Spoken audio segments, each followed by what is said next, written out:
Good morning everyone. मैं शरद यादव आप सभी का स्वागत करता हूं आपके अपने यूट्यूब चैनल ग्लैंस एकेडमी पर। दोस्तों, इस क्लास में हम लोग कवर कर रहे हैं विजन आईएएस की मंथली मैगजीन, जो कि हम लोग जुलाई 2023 के सेशन को लेकर चल रहे हैं, जिसमें ऑलरेडी हम लोगों ने पॉलिटी एंड गवर्नेंस के सेगमेंट को कंप्लीट किया है। साथ ही साथ इंटरनेशनल रिलेशन के लॉन्ग टॉपिक कवर हो चुके हैं और आज हम उनके शॉर्ट टॉपिक पढ़ेंगे जो स्पेशली आरओ या पीसीएस के लिए ज़्यादा महत्वपूर्ण होते हैं। फिर इसके बाद मेरी पूरी कोशिश रहेगी कि जो अगला सेगमेंट है इकोनॉमिक्स के टॉपिक की, वो हो सकता है मैं जल्दी पूरी कोशिश में हूँ कि डिजिटल बोर्ड पे हम लोग क्लास करेंगे, ताकि आप लोगों की अंडरस्टैंडिंग और इन्हांस हो सकेगी और बेहतर हो सकेगी। तो चैनल पर पहली बार आया तो प्लीज़ चैनल को सब्सक्राइब कर लीजिएगा। पीडीएफ के लिए लिंक डिस्क्रिप्शन बॉक्स में दिया हुआ है, टेलीग्राम चैनल का और डिस्कशन ग्रुप का, दोनों को ही ज्वाइन कर लीजिए। वहाँ पर आपसे मैं डायरेक्टली जो है कि बात कर लेता हूँ, जो कि आपकी क्वेरी होती है उसका सॉल्व कर लेता हूँ। तो ये सभी चीज़ें आपके लिए बेहतर रहेंगी। तो मिलते हैं अपने टॉपिक पे, शुरू करते हैं आईआर को। तो लास्ट क्लास में हम लोगों ने पढ़ा था दोस्तों, काला अनाज सागर समझौता जो था, जिससे रसिया बाहर हो गया था। यूक्रेन जो है कि उसमें था रसिया और यूक्रेन, तो यूक्रेन ही केवल रह गया, रसिया बाहर हो गया। तो उस टॉपिक को कवर कर लिया गया था और आज हम पढ़ेंगे संक्षिप्त सुर्खियां, जो कि न्यूज इन शॉर्ट रहती हैं, इंपॉर्टेंट होती हैं आपके वनडे एग्जाम जैसे आरओ के लिए, पीसीएस के लिए और 69वीं बीपीएससी के लिए भी इंपॉर्टेंट रहेंगे और कुछ आपकी अंडरस्टैंडिंग लेवल को भी अच्छा करते हैं, विकसित करते हैं। तो टॉपिक है हमारा स्मार्ट पावर। अब बात आती है, आगे बढ़ने से पहले आपने दो पावर सुनी होंगी अक्सर, सॉफ्ट पावर एक होती है और एक होती है हार्ड पावर, जिसके बारे में जो अंतर्राष्ट्रीय राजनीति के विशेषज्ञ हैं जोसेफ नाय और कोहेन ने, इन दोनों ने सॉफ्ट पावर और हार्ड पावर के बारे में बात की थी। हार्ड पावर की बात करें तो इसको डायरेक्टली मिलिट्री पावर से जोड़ा जाता है, मतलब आर्मी पावर, सेना पावर और डिफेंस पावर कितनी स्ट्रांग है किसी देश की, तो उसको हम हार्ड पावर कहते हैं। और सॉफ्ट पावर की बात करेंगे तो ये अपने मूल्यों, अपनी संस्कृति, अपनी कलाओं का प्रयोग करके कैसे दूसरे राज्यों को प्रभावित करते हैं, कैसे दूसरे देशों को प्रभावित करते हैं, ये होती है सॉफ्ट पावर। लेकिन अब तीसरी पावर का जो डिटेल आ रहा है वो इन दोनों का मिश्रण होता है, मतलब हार्ड पावर और सॉफ्ट पावर दोनों का ही सही रूप से, कूटनीतिक रूप से मिला जुला कर रूप यूज करना ही स्मार्ट पावर कहलाता है। तो डिटेल से समझते हैं क्या है स्मार्ट पावर। विदेश मामलों की संसदीय समिति ने स्मार्ट पावर के बारे में अपने विचारों को साझा किया है। ये भारत की विदेश मामलों की संसदीय समिति है।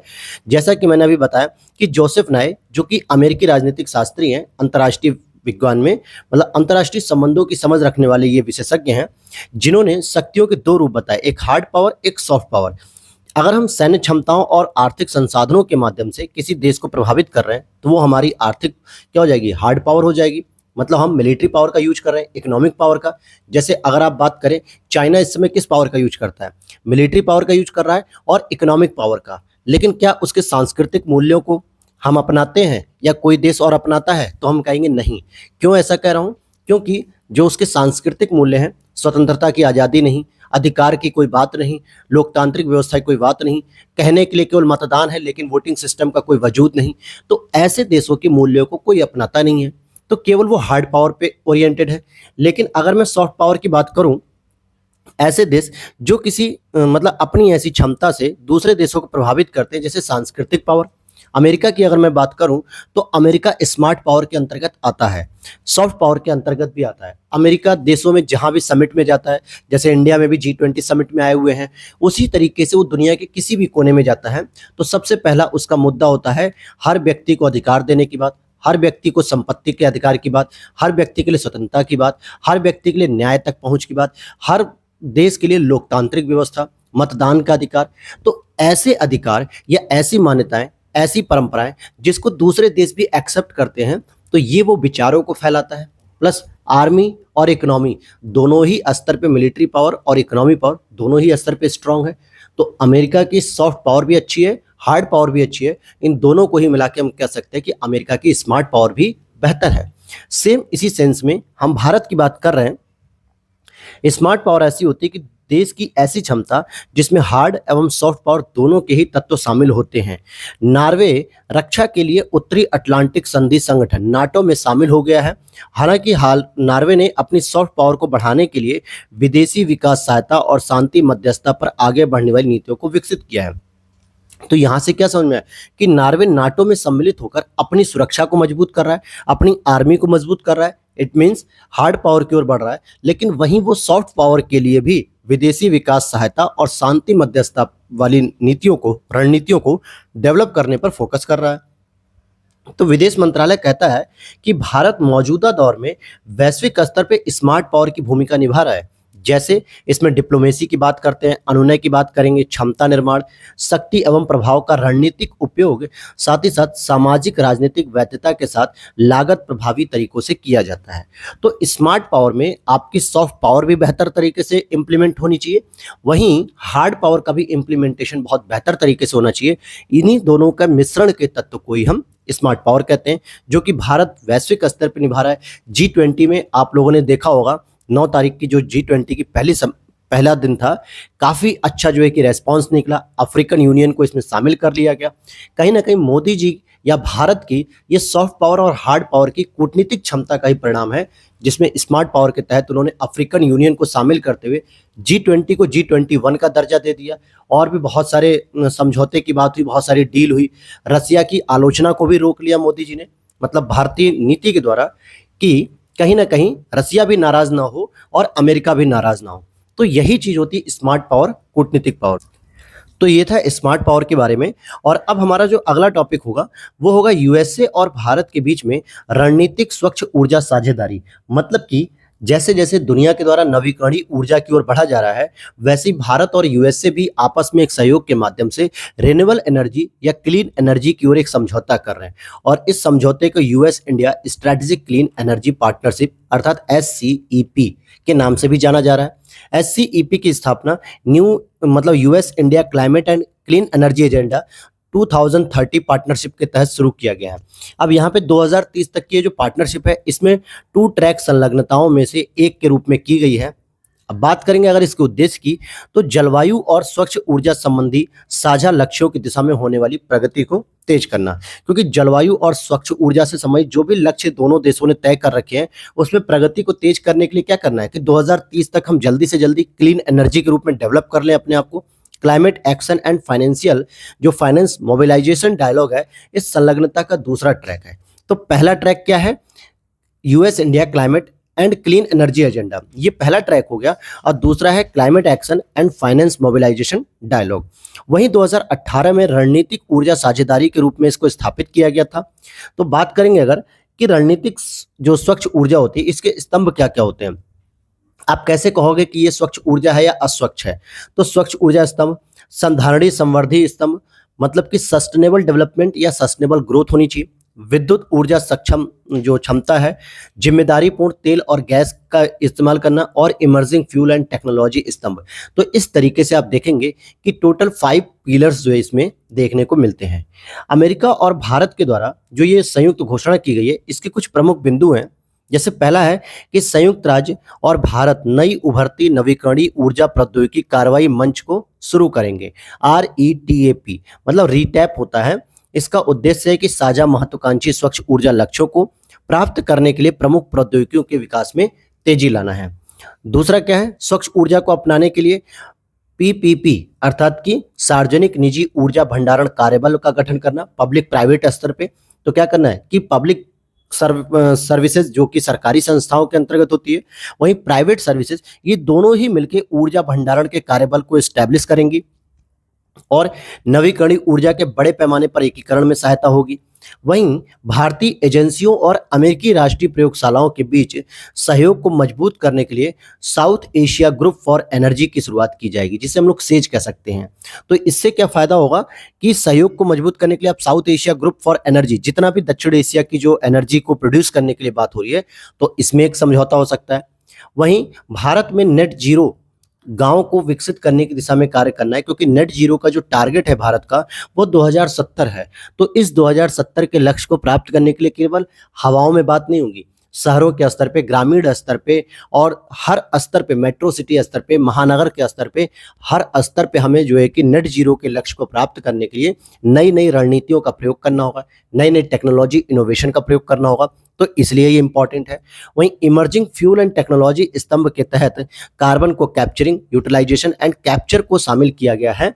मतलब कार्बन को कैप्चर करिए, कैद करिए एक तरीके से। जैसे बहुत सारी इंडस्ट्रीज होती हैं जहां से कार्बन का जो धुआं होता है वो मुक्त हवा में जाता है और वायुमंडल को प्रदूषित करता है, तो उसे आप स्टोर करिए और उसका रीयूटिलाइजेशन करने की कोशिश करिए। तो इस टेक्नोलॉजी पर भी बात की जा रही है। अब आगे देखते हैं भारत और यूएई के बीच में क्या समझौता हुआ है, क्योंकि यूएई भी हमारे भारत के लिए एक बड़ा गंतव्य स्थान है और इन्वेस्टर्स भी है, तो काफ़ी हेल्पफुल रहती है यूएई के साथ संबंधों में। तो सबसे इम्पॉर्टेंट जो चर्चा आई है इस समय कि स्थानीय मुद्राओं में व्यापार के लिए समझौते पर हस्ताक्षर हो गए हैं। अभी तक क्या होता था, किसी भी दो देशों के बीच में हम लोग क्या करते थे, स्पेशली यूएई के साथ डॉलर में व्यापार करते थे। अगर हमारे पास डॉलर नहीं है तो हम यूएई से कोई भी टेक्नोलॉजी या कोई भी गुड्स सर्विसेज नहीं खरीद सकते थे। लेकिन अब एक समझौता हो गया कि अगर हमारे पास डॉलर नहीं है तो हम भारतीय रुपए में कर सकते हैं, या यूएई क्या करेगा, अपने दिरहम में ही व्यापार कर लेगा हमसे। तो ये अच्छी बात है कि हमें डॉलर के ऊपर डिपेंडेंसी नहीं रखनी पड़ेगी, डॉलर के ऊपर निर्भरता को कम कर सकेंगे। तो स्थानीय मुद्राओं में व्यापार के लिए समझौते पर हस्ताक्षर हो चुका है, जिसके तहत स्थानीय मुद्रा निपटान प्रणाली LCSS फ्रेमवर्क की स्थापना के लिए एक समझौते पर हस्ताक्षर हुए। इसका उद्देश्य था सीमा पार लेन देन के लिए, क्योंकि हम सीमा के अंदर अर्थात कि भारत के अंदर तो अपने रुपए से कहीं पे भी कोई भी सर्विसेज कोई भी गुड्स खरीद सकते हैं, लेकिन सीमा पार का मतलब हम एक देश से दूसरे देश अपने भारत से बाहर निकल के भारतीय रुपए में और संयुक्त अरब अमीरात है यूएई, ये दिरहम जिसको AED के उपयोग को बढ़ावा देना है, अर्थात भारतीय रुपए और दिरहम इन दोनों के ही उपयोग को बढ़ावा देके हम व्यापार को संचालित करेंगे। अब मान लीजिए भारतीय नागरिक यहाँ से गया, यूएई में गया और उसने वहाँ पे कोई सामान खरीदा, तो सामान खरीदने के बाद उस दुकानदार को डॉलर न दे बल्कि भारतीय रुपए दे दे और ये कहते कि भाई ठीक है, हमारी सरकार और तुम्हारी सरकार में एक समझौता हो गया है कि अब मैं यूएई घूमने आऊँगा, बुर्ज खलीफा देखने आऊँगा, तो यहाँ पे मैं केवल बुर्ज खलीफा के सामने डांस नहीं करूँगा, बल्कि जो भी आइसक्रीम वगैरह जो भी मैं खाऊँगा उसका मैं पेमेंट रुपए में करूँगा या यूपीआई से कर लूँगा। और साथ ही साथ अगर वो यूएई का नागरिक भारत में घूमने आता है, हमारे ताजमहल को देखने या लाल किला को देखने या कोई भी जगह टूरिस्ट प्लेस के रूप में घूमने आता है, तो वो भी हमें पेमेंट डॉलर की जगह दिरहम में कर सकता है और हम उसे एक्सेप्ट करेंगे। फिर बात आती है सर मैं दिरहम लेके करूंगा क्या? तो सर दोस्तों, दिरहम को लेकर आपको कुछ नहीं करना है, अपने बैंक में जाएंगे, वहां से वो आपकी करेंसी के रूप में कन्वर्ट हो जाएंगे, क्योंकि गवर्नमेंट ने इसको अप्रूवल दे दिया है कि जितने भी दिरहम होंगे वो आप बैंक में जाइए, जमा करिए और वहां से अपनी करेंसी को आप ले सकते हैं। जो भी उस दिन का ट्रांजैक्शन वैल्यू होगा कि भाई एक दिरहम में आपको कितने रुपए मिलेंगे या एक रुपए में आपको कितने दिरहम मिलेंगे, ये सारी चीजें रहेंगी। अब घरेलू मुद्राओं में इनवॉइस जारी करने, भुगतान करने में सक्षम बनाया जाएगा। तो INR यानी इंडियन रुपी और AED मतलब क्या हो गया कि जो दिरहम है ये विदेशी मुद्रा बाजार के विकास को बढ़ावा देगा, जिससे निवेश को बढ़ावा मिलेगा, लेन देन की लागत और लेन देन के निपटान में लगने वाले समय में कमी आने लगेगी। ये बहुत अच्छा रहेगा कि हम यूएई के साथ अगर अपनी घरेलू मुद्रा में व्यापार करें। बात कर लेते हैं अगर भारत के लिए यूएई इतना इंपॉर्टेंट क्यों है, तो भाई सबसे बड़ी चीज आप देखेंगे कि वो भारत का तीसरा सबसे बड़ा व्यापारिक भागीदार है, दूसरा सबसे बड़ा निर्यात गंतव्य है। मतलब पहले स्तर पे अगर हम यहाँ से इंडिया से कोई भी चीज निर्यात करते हैं, चाहे वो गुड्स हो या सर्विसेज हो, तो सबसे अधिक हम निर्यात करते हैं यूएसए में, और आयात कहाँ से करते हैं, तो चाइना से करते हैं। लेकिन यूएसए के बाद हम निर्यात करते हैं दूसरे नंबर पे यूएई को, और यूएई के साथ ऑलरेडी 2022 में सेपा पर हस्ताक्षर भी किया जा चुका है, कंप्रिहेंसिव इकोनॉमिक पार्टनरशिप एग्रीमेंट। तो ये इंपॉर्टेंट है हमारे लिए यूएई का इंपॉर्टेंस। वहीं दोनों देशों ने भारत के यूनिफाइड पेमेंट इंटरफेस यूपीआई को यूएई के इंस्टेंट पेमेंट प्लेटफॉर्म के साथ जोड़ने पर सहमत हो गए हैं, जिसके माध्यम से घरेलू कार्ड स्विच, रुपए स्विच और यूएई स्विच को जोड़ने पर भी सहमत हो गए हैं। इससे घरेलू स्तर पर जारी कार्ड्स एक दूसरे के देशों में परस्पर स्वीकार किए जाएंगे। अब आपका जो इंडिया में यूज करने वाला एटीएम है, आप उसे यूएई में भी यूज कर सकते हैं, वहाँ की एटीएम मशीन में प्रयोग कर सकते हैं, वहाँ किसी शॉप पर पीओएस जो मशीन होती है, पॉइंट ऑफ सेल जिसे हम कहते हैं, उस मशीन से स्वाइप करके आप कोई भी शॉपिंग कर सकते हो। तो ये एक अच्छी जानकारी रहेगी और इन कार्ड्स के जरिए हुए लेन देन की प्रोसेसिंग भी संभव हो सकेगी। यानी आपने जो भी ट्रांजैक्शन किया है अपने नॉर्मल एटीएम से, उसका सारा रिकॉर्ड बैंक के पास रहेगा कि अगर आप फॉरेन में भी कहीं जाते हैं, यूएई में जाते हैं, तो उससे कितना आपने यूज किया, कहाँ कहाँ वो पैसे को यूज किया गया है, कहीं मनी लॉन्ड्रिंग तो नहीं कर रहे हैं, ब्लैक मनी को व्हाइट मनी तो नहीं कन्वर्ट कर रहे हैं, ये सारी जानकारी मिलती रहेगी। दोनों देशों ने अबू धाबी में आईआईटी दिल्ली का परिसर स्थापित करने पर सहमति दी है। मतलब अबू धाबी में अब आईआईटी दिल्ली का एक वहाँ पे कॉम्प्लेक्स यानी एक यूनिवर्सिटी खोली जाएगी और ये दूसरे नंबर पे होगी, क्योंकि पहले नंबर पे तंजानिया में ऑलरेडी हम एक आईआईटी खोल चुके हैं। ये जरूरी नहीं है कि हम आईआईटी दिल्ली खोले हों, लेकिन तंजानिया ऐसा पहला देश है जहां भारत के द्वारा अपने भारत से बाहर एक आईआईटी संस्था को खोला गया और दूसरे नंबर पे यूएई के अंतर्गत अबू धाबी में खोला गया। तो इतनी बात समझ में आ गई होगी। अब चलते हैं अगले टॉपिक को देखते हैं। बहुक्षेत्रीय तकनीकी और आर्थिक सहयोग के लिए बंगाल की खाड़ी पहल यानी बिम्स्टेक की बात कर रहे हैं यहाँ पे। Bay of Bengal initiative for multi sectoral technical and economic cooperation, BIMSTEC. BIMSTEC के विदेश मंत्रियों की बैठक थाईलैंड में अभी संपन्न हुई है जुलाई में, और भारत ने थाईलैंड की राजधानी बैंकॉक में बिम्स्टेक विदेश मंत्री की अब तक की पहली बैठक में भाग लिया है। इससे पहले क्या होता था, शिखर वार्ता में, बिम्स्टेक की शिखर वार्ता में प्रधानमंत्री जी मोदी जी के द्वारा दौरा किया जाता था, लेकिन विदेश मंत्रियों की जब बैठक होती थी तो इसमें ये पहली बैठक होगी जिसमें भारत शामिल हुआ है। यह एक रीजनल ऑर्गेनाइजेशन है जिसकी स्थापना 1997 में बैंकॉक घोषणा पत्र पर हस्ताक्षर करके की गई थी। और बैंकॉक कहाँ की राजधानी है? थाईलैंड की। बिम्स्टेक का एक सेक्रेटरी ऑफिस है, सेक्रेटरीट, वो ढाका में स्थापित है। और जब इसका गठन हुआ तो इसमें 4 सदस्य शामिल थे कि जिन्होंने बिम्स्टेक की स्थापना की, लेकिन तब इसका नाम कुछ और था। बांग्लादेश, भारत, श्रीलंका, थाईलैंड। तो ध्यान देने वाली बात है कि बिम्स्टेक का संस्थापक सदस्य के रूप में भारत इसमें शामिल था और उस समय इसका नाम हुआ करता था BISTEC। लेकिन धीरे धीरे 97 में जब म्यांमार, 2004 में नेपाल और भूटान 2004 में जब इस संगठन में शामिल हो गए तो 2004 में ही इसका नया नाम कर दिया गया बिम्स्टेक। तो ध्यान दीजिएगा कि बिम्स्टेक पहले से नहीं था, बल्कि इसका एक नया नाम 2004 में बना जब इसमें 3 क्षेत्रीय देश और शामिल हो गए। अगर आप एक नज़र डालें आंकड़े पर कि बिम्स्टेक का महत्व क्या है भारत के लिए या दुनिया के लिए, तो आप देखेंगे कि यह समूह वैश्विक जनसंख्या का लगभग 22% हिस्सेदारी करता है, जिसमें भारत जैसा दुनिया का सबसे अधिक जनसंख्या वाला देश है। तो 22% जनसंख्या इसी 7 देशों में है। वहीं इन देशों का सकल घरेलू उत्पाद यानी GDP जो है वो $2.7 ट्रिलियन की है। विश्व का 1/4 व्यापारिक माल हर साल बंगाल की खाड़ी से होकर गुजरता है। और मुख्य फोकस क्षेत्र क्या? व्यापार, प्रौद्योगिकी, ऊर्जा, परिवहन, पर्यटन, मत्स्य पालन। मत्स्य पालन इसलिए क्योंकि ये सभी समुद्री देश हैं, चाहे आप थाईलैंड को देखिए, श्रीलंका को देखिए, बांग्लादेश को देखिए, नेपाल, म्यांमार को देखिए, नेपाल और भूटान को अगर आप छोड़ दें, नेपाल और भूटान दोनों ही लैंडलॉक कंट्री हैं जो इंडिया और चाइना के बीच में बफर स्टेट का काम करते हैं। बाकी सभी कंट्रीजों के पास अपने समुद्री क्षेत्र हैं, जिसकी वजह से मत्स्य पालन पर भी ज्यादा फोकस रहता है यहाँ पर। और आगे हम देखते हैं बिम्स्टेक की जब स्थापना की गई तो इसमें कुछ सिद्धांत रखे गए थे कि हम किस पर फोकस रखेंगे। जैसे संप्रभु समानता पर बल रहेगा, क्षेत्रीय अखंडता पर, राजनीतिक स्वतंत्रता, आंतरिक मामलों में अहस्तक्षेप, किसी भी देश के आंतरिक मामलों में कोई दूसरा देश हस्तक्षेप नहीं करेगा, शांतिपूर्ण सहअस्तित्व और पारस्परिक लाभ। इन सभी चीजों पर यह बेस्ड था। और भारत के लिए जो इंपॉर्टेंस है बिम्स्टेक की कि पहली चीज neighbourhood first policy and act east policy के लक्ष्यों को प्राप्त करने में सहयोग करेगा। क्योंकि नेबरहुड फर्स्ट पॉलिसी का जो अभी टॉपिक था, मैंने आपको लास्ट क्लास में डिस्कस किया बहुत अच्छे से। तो नेबरहुड फर्स्ट पॉलिसी, इसके अंतर्गत हम भारत के द्वारा क्या कर रहे हैं, जितने भी पड़ोसी देश हैं पहले उनके साथ संबंधों को बेहतर करने की कोशिश कर रहे हैं। साथ ही एक्ट ईस्ट पॉलिसी जो कि लुक ईस्ट पॉलिसी का ही क्या है, अपडेटेड वर्जन है। तो एक्ट ईस्ट पॉलिसी के माध्यम से हम आसियान देशों के साथ संबंधों को अच्छा कर रहे हैं, जिसमें आपके आसियान देशों के अंतर्गत म्यांमार भी आता है। तो ये चीज पता होनी चाहिए, इंडोनेशिया भी आता है। तो इन दोनों देशों के माध्यम से हम अपने संबंधों को और बेहतर कर सकेंगे। बांग्लादेश, म्यांमार जैसे देशों के सहयोग से जो स्थल रुद्ध पूर्वोत्तर भारत के लिए क्षेत्र का बेहतर ढंग से विकास हो सकेगा, क्योंकि बांग्लादेश और म्यांमार से अगर हमें ट्रांजिट रूट मिलता है तो कहीं ना कहीं हम नॉर्थ ईस्ट को बेहतर डेवलप कर सकेंगे। बंगाल की खाड़ी की में जो समुद्री डकैती होती, पायरेसी होती है, उसको फ्री कर दिया जाएगा। कहने का मतलब है कि समुद्री डकैती को खत्म कर दिया जाएगा। बंगाल का की खाड़ी का जो क्षेत्र है वो भयमुक्त हो जाएगा, समुद्री डकैती से मुक्त हो जाएगा। कोई भी आप संसाधन का आवागमन करिए, जलमार्ग का प्रयोग करिए, आपको किसी चीज की परेशानी नहीं होगी। वहीं चीन के इन्वेस्टमेंट को काउंटर करने के लिए रचनात्मक एजेंडे को भी आगे बढ़ाने की अनुमति मिलेगी यहाँ से।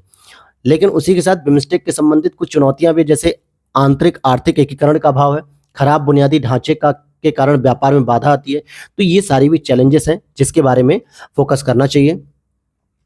अगला हमारा टॉपिक है इसी में ग्लोबल क्राइसिस रिस्पांस ग्रुप। ध्यान दीजिएगा GCRG, इसमें अभी भारत को शामिल कर लिया गया है। संयुक्त राष्ट्र के GCRG में शामिल हो गया है भारत। इसकी स्थापना 2022 में UNSG ने की थी। यूनाइटेड नेशन महासचिव जो हैं, अर्थात कि संयुक्त राष्ट्र के जो महासचिव हैं, इनके द्वारा इसकी स्थापना की गई थी। और इस ग्रुप का जो गठन हुआ था, खाद्य सुरक्षा, ऊर्जा, वित्त, ये 3 प्रमुख क्षेत्र हैं। खाद्य सुरक्षा, ऊर्जा, वित्त, इन तीनों ही क्षेत्र से जितने भी जुड़े संकट हैं, इन पर तत्कालीन समाधान को प्रस्तुत करने के लिए इसका गठन किया गया।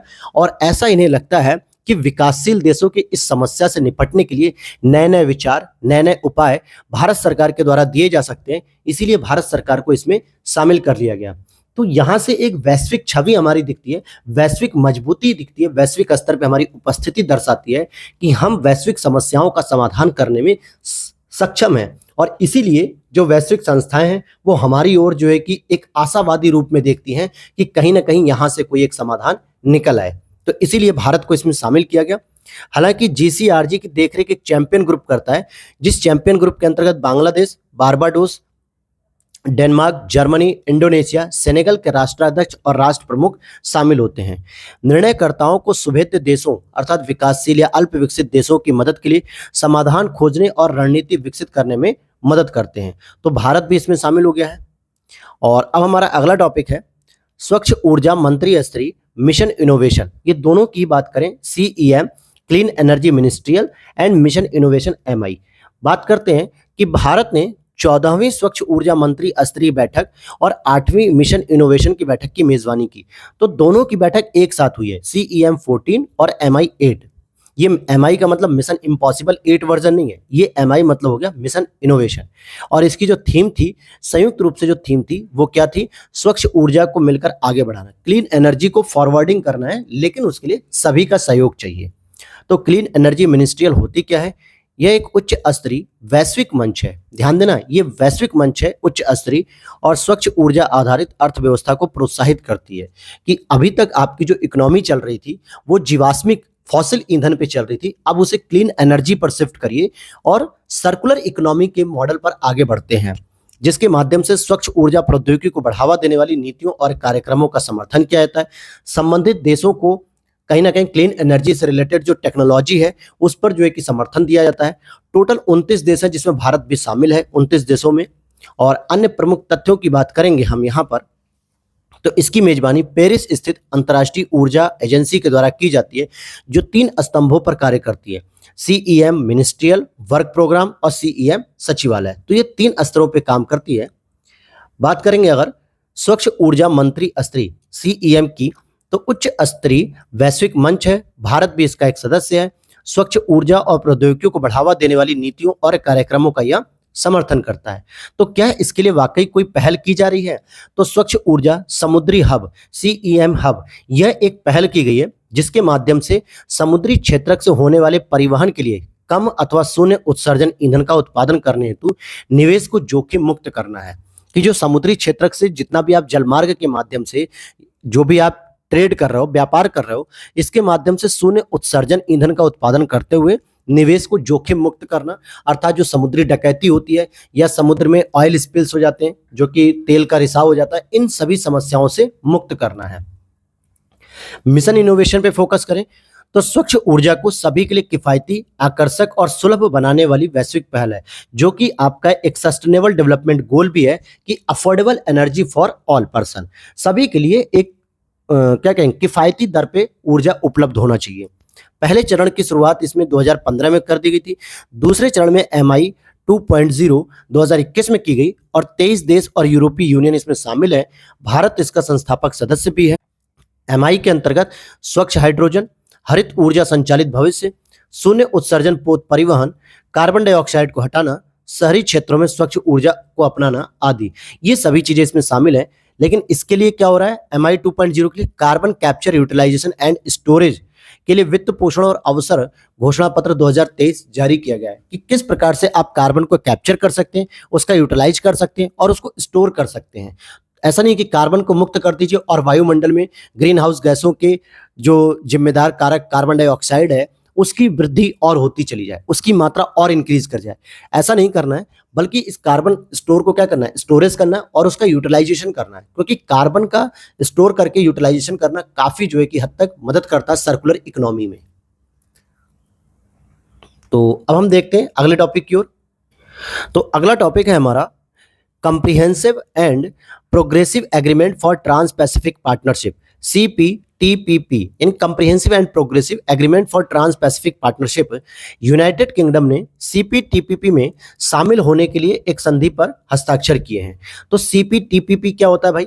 तो सिंपल सी बात है, ये आपका comprehensive and progressive agreement for trans Pacific partnership, जो आपका ट्रांस पैसिफिक वाले जोन है उसमें, पैसिफिक मतलब हो गया प्रशांत महासागरीय, तो इस क्षेत्र से संबंधित जो भी समझौता है उसमें यूनाइटेड किंगडम भी शामिल हो गया है। हालांकि ये जो FTA एक तरीके से है, फ्री ट्रेड एग्रीमेंट है, जो 2018 में 11 देशों के बीच एक समझौते पर सहमति बनी थी, जिसमें Australia, Brunei, Canada, Chile, Japan, Malaysia, Mexico, New Zealand. CPTPP के सभी 11 देश एशिया प्रशांत आर्थिक सहयोग के सदस्य हैं, एपेक के। और ध्यान देना, एपेक का सदस्य भारत नहीं है, मैंने यहाँ पे नाम भी बता दिया, इसमें भारत शामिल भी नहीं है। यूनाइटेड किंगडम अभी शामिल होने वाला, इसमें 12वां सदस्य हो गया। तो इससे पहले जो 11 देश थे वो एपेक के भी सदस्य थे, और ये 12वां सदस्य हो गया, जो कि यूरोप का पहला देश होगा। इससे पहले जो भी मैंने ये देशों के नाम पढ़े हैं, इसमें कोई भी यूरोपीय कंट्री शामिल नहीं है।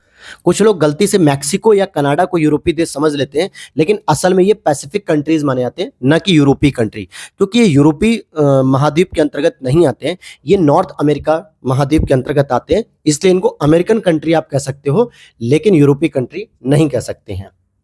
तो ये डाउट क्लियर रखिएगा।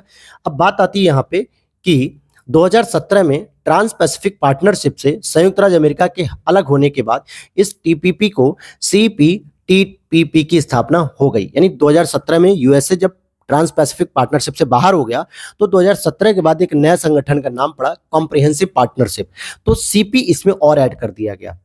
लेकिन अब बात करें अगर इसका महत्व क्या है, तो 500 मिलियन उपभोक्ताओं और वैश्विक सकल घरेलू उत्पाद का 13.5% रिप्रेजेंट करते हैं। यानी कि जो भी ग्लोबल स्तर पे GDP है उसका 13% तो यही समूह करता है, और साथ ही साथ 500 मिलियन उपभोक्ता, अर्थात इतनी बड़ी जनसंख्या, पर्यावरण और श्रम अधिकारों की सुरक्षा सुनिश्चित की जाती है। साथ ही साथ 98% वस्तुओं के निर्यात को पर प्रशुल्क को समाप्त करता है और बाधाओं को कम करता है।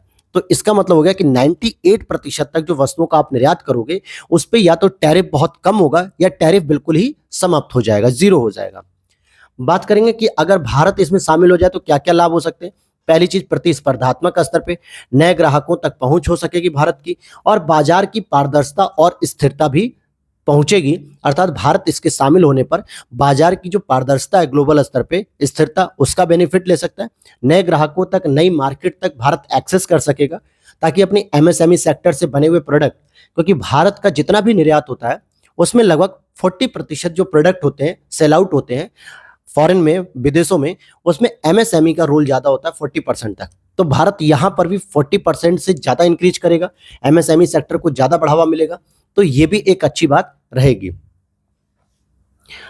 लेकिन फिर भी इसके बावजूद भी भारत इससे हिस्सा क्यों नहीं बनना चाह रहा है? क्योंकि ये सस्ते व सब्सिडी वाले निर्यात के कारण बाजार से बाहर होने के खतरे का सामना करना पड़ेगा, क्योंकि 98% तक जितने भी आप वस्तुओं का निर्यात कर रहे हो उसमें किसी भी प्रकार का जो है कि या तो टैरिफ बिल्कुल जीरो कर दिया गया है या बहुत ही कम कर दिया गया है। और ऐसे में जो सस्ते और सब्सिडी वाले जो हमारे निर्यात हैं वो बाहर हो जाएंगे मार्केट से, जिसकी वजह से हमारा कृषि जो एग्रीकल्चर सेक्टर है, MSME सेक्टर है, उसको खतरा भी पैदा हो सकता है। वहीं भारत के जेनरिक दवा बाजार को नकारात्मक रूप से प्रभावित करेगा, क्योंकि भारत में जो जेनरिक दवा होती है जो ₹1, ₹2, 50 पैसे में मिलती है, जैसे पैरासीटामॉल हो गई, आपकी कॉम्बिफ्लैम हो गई फीवर के लिए, आपके जुकाम के लिए विक्स एक्शन 500 हो गई, या सोमो गोली हो गई, या बॉडी पेन किलर हो रही है, बॉडी में पेन हो रहा है, पूरा थकावट है तो निमोसलाइड कॉम्बिनेशन हो गया। ये सब जेनरिक दवाएं हैं जो इजीली बिना डॉक्टर के प्रिस्क्रिप्शन के भी मेडिकल वाले आपको दे देते हैं, और इनकी कीमत क्या है, ₹1, ₹2। मुंह में छाले हो जाने पे बी कॉम्प्लेक्स, बीकासुल खाते हैं हम लोग, तो ये जेनरिक दवाओं पे भी निगेटिव इम्पैक्ट पड़ेगा। साथ ही साथ विनिर्माण क्षेत्र जो कि शुल्क मुक्त व्यवस्था में आयात प्रतिस्पर्धा का सामना करने में हमारा सही मतलब कि सक्षम नहीं है। जो हमारा भारत का मैन्युफैक्चरिंग सेक्टर है, या यूँ कहें कि इंडस्ट्रियल सेक्टर है, वो शुल्क मुक्त व्यवस्था में, यानी जहां पे कोई भी टैरिफ नहीं लग रहा है, जहां पे हमारे को कोई प्रॉफिट नहीं हो रहा है, ऐसी स्थिति में इस प्रतिस्पर्धा का सामना कर पाए, ये बहुत इंपॉर्टेंट नहीं है। मतलब भारत अभी सक्षम नहीं है, क्योंकि भारत को अभी अपने आप को मजबूत करना है, अपने इंडस्ट्री सेक्टर को मजबूत करना है। क्योंकि भारत में जो सबसे ज्यादा मजबूत सेक्टर है वो है सर्विस सेक्टर, जबकि किसी भी देश की जीडीपी या ग्रोथ निर्भर करती है कि वहां का इंडस्ट्री सेक्टर कैसा है। और भारत का इंडस्ट्री सेक्टर का जो योगदान है पूरी जीडीपी में, मुश्किल से 24 to 25% योगदान है, और लगभग 18 to 20% एग्रीकल्चर सेक्टर का। और इनके बावजूद अकेले जो 50% का योगदान है वो है आपका 52% के आसपास सर्विस सेक्टर का। तो सर्विस सेक्टर से ज्यादा इंपॉर्टेंस होनी चाहिए थी इंडस्ट्री सेक्टर की, जो कि नहीं है भारत में। इसी वजह से जो यहाँ का इंडस्ट्री सेक्टर है, मैन्युफैक्चरिंग सेक्टर है, वो इस प्रतिस्पर्धा में टिके रहने के लिए सक्षम नहीं है, वो यहाँ से कोलैप्स कर जाएगा। और लास्ट आते हैं, तो उम्मीद करता हूँ कि ये सब टॉपिक आपको समझ में आ रहे होंगे। तो अगर वीडियो अच्छी लग रही है तो प्लीज़ लाइक कर दिया करिए, और भी दोस्तों के साथ आप लोग टेलीग्राम पे, व्हाट्सएप पे शेयर कर दिया करिए, फेसबुक पे शेयर किया करिए, ताकि ग्लैंस एकेडमी के और भी जो है कि अच्छे अच्छे मोटिवेशन मिले और क्लासेस को और रेगुलर लाया जाए। तो आगे चलते हैं। अगला टॉपिक हमारा European sky shield initiative. Austria और स्विट्जरलैंड ESSI में शामिल हो गए हैं, यानी यूरोपियन स्काई शील्ड इनिशिएटिव में ऑस्ट्रिया और स्विट्जरलैंड शामिल हो गए।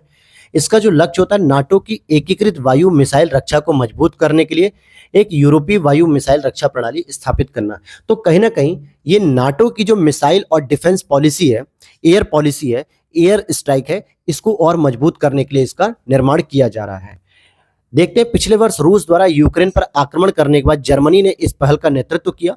जर्मनी को ऐसा लगा कि हो सकता है इन फ्यूचर ऐसी कंडीशन आ सकती है कि रसिया के द्वारा आक्रमण कुछ यूरोपीय देशों में भी किया जाए, तो ऐसे में नाटो को मजबूत करना बहुत जरूरी है।